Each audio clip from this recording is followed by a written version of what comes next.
सादर प्रणाम और कोटि कोटि नमन। और उसके साथ साथ महामंच पे आसीन इस जगत की जननी, जिन्हें हम जगत जननी इसलिए कहते हैं कि इस धरती पे कोई भी ऐसी चीज विराजमान नहीं है जिसे नारी शक्ति ने जन्म ना दिया हो। प्रजातियां अलग अलग हो सकती हैं, लेकिन नारी शक्ति सभी की जन्मदाता। तो मैं इनको भी कोटि कोटि नमन करते हुए प्रणाम करता हूँ। और महामंच पे ही आसीन मैं सभी अपने बंधुवरों को, अपने बड़ों को, छोटों को, सभी को सादरपूर्वक प्रणाम करता हूँ।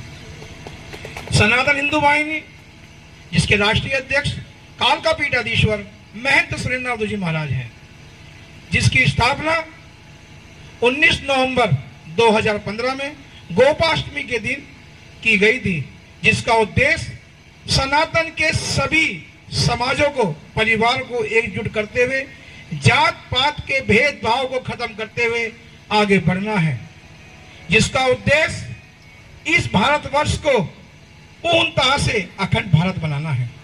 मेरे गुरुदेव निरंतर ही सनातन के हित में प्रयास करते रहते हैं, हर संभव कोशिश करते हैं कि सनातन का उनके द्वारा किस तरीके से सहयोग हो सके और सनातन को किस तरीके से आगे बढ़ाया जा सके।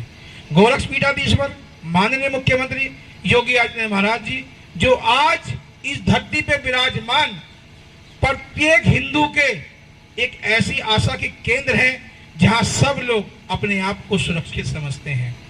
मैं बात करूं माताओं बहनों की, तो मुझे लगता नहीं कि उनसे ज्यादा अपने आप को कोई सुरक्षित महसूस करता हो माननीय मुख्यमंत्री योगी आदित्यनाथ जी के शासन में। मैं चाहूंगा उस दिव्य पुरुष के लिए एक बार जोरदार तालियां हो जाए, क्योंकि हमने वो समय देखा है जब मेरी माताओं बहनों का दुपट्टा कहीं भी कोई भी मनचला छीन लिया करता था। मैंने वो समय देखा है जब कहीं भी किसी के मुंह पे एसिड फेंका जाता था। मैंने वो भी समय देखा है कि घर से बाहर से साइकिलें गायब हो जाया करती थी। हमने वो भी समय देखा है कि किसी की भी जमीन पर कोई भी आके कब्जा करता रहता था, क्योंकि जिस उत्तर प्रदेश में हम वास करते हैं, योगी आदित्यनाथ जी के महाराज के आने से पहले तक वो उत्तर प्रदेश गुंडों और माफियाओं का प्रदेश माना जाता था।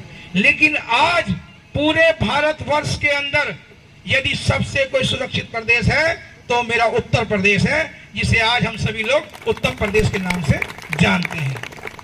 मेरा यहाँ आना और मातृशक्ति के रूप में एक दिव्य नारी का हमें प्राप्त होना, मेरा सबसे ज्यादा इसका अगर श्रेय किसी को जाता है, मैं धन्यवाद व्यक्त करता हूं तो अपने राष्ट्रीय उपाध्यक्ष श्रीमान प्रमोद त्यागी जी का करता हूं। जोरदार तालियां के लिए हो जाए कि जिन्होंने अपनी कर्मठ, निष्ठावान, दुर्गा रूपी, शक्ति रूपी हमें दृष्टि त्यागी जी के रूप में प्रदेश अध्यक्ष महोदय जी, मैं चाहूंगा कि आप एक लोग और इन सब जोरदार का स्वागत करें।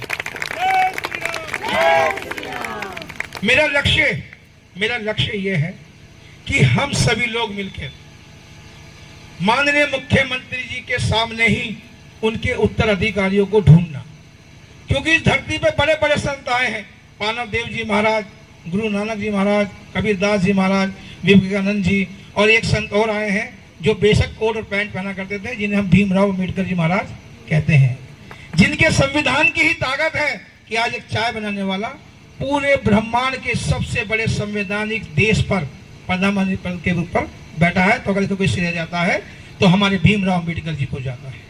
भीमराव अम्बेडकर जी वो नाम है, वो चीज है कि जिन्होंने एक ऐसा निर्णय उस समय लिया जब उनके ऊपर दबाव था कि ब्राह्मण और क्षत्रिय और ये सब लोग मिलकर एक ऐसी जाति का विद्रोह कर रहे हैं और हम सबको इनके साथ ना रहते हुए किसी और धर्म में जाना है।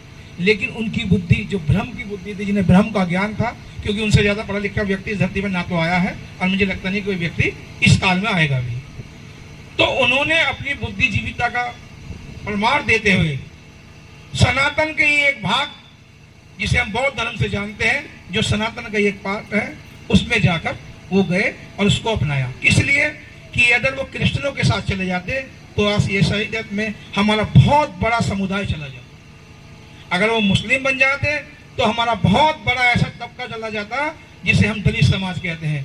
लेकिन आप सभी को मैं बता दूं, इस संसार में जिन्हें हम दलित कहते हैं ना, इस संसार के बड़े बड़े योद्धाओं की अगर विजय के पीछे कोई खड़ा है तो वो क्षत्रिय खड़े हैं, जिन्हें हम दलितों के नाम से जानते हैं। सदैव जब भी समाज को किसी की आवश्यकता पड़ी है तो दलितों ने ही अपना सबसे पहले खून बहाया है।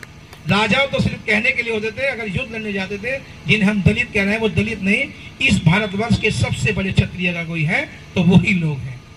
जहां तक बात आती है शूद्र की, शूद्र इस धरती पे कोई भी ऐसा महापुरुष या कोई भी ऐसा बड़े से बड़ा राजा पैदा नहीं हुआ जिसने जन्म होते ही उस दाई माँ के हाथ में नहीं लिया, जिसे हम शूद्र कहते हैं, जन्म ना लिया हो।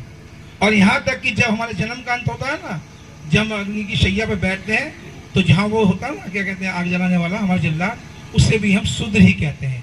जिसके हाथ में हमने जन्म लिया, जिसके हाथ से हमें मोक्ष मिल रहा है, तो वो इस संसार का सबसे बड़ा व्यक्ति हुआ, वो शूद्र हुआ, तो महादेव की तरह शूद्र हुआ।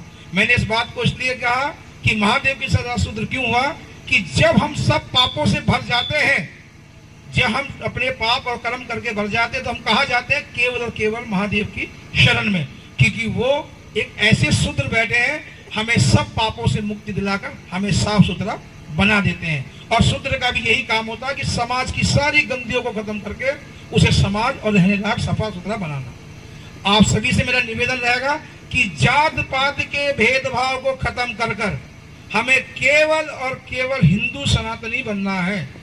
यदि मेरा धर्म सुरक्षित है तो मेरा देश सुरक्षित है, मेरा देश सुरक्षित है तो मेरा घर सुरक्षित है, मेरा घर सुरक्षित है तो मेरी माताएं बहनें सुरक्षित है।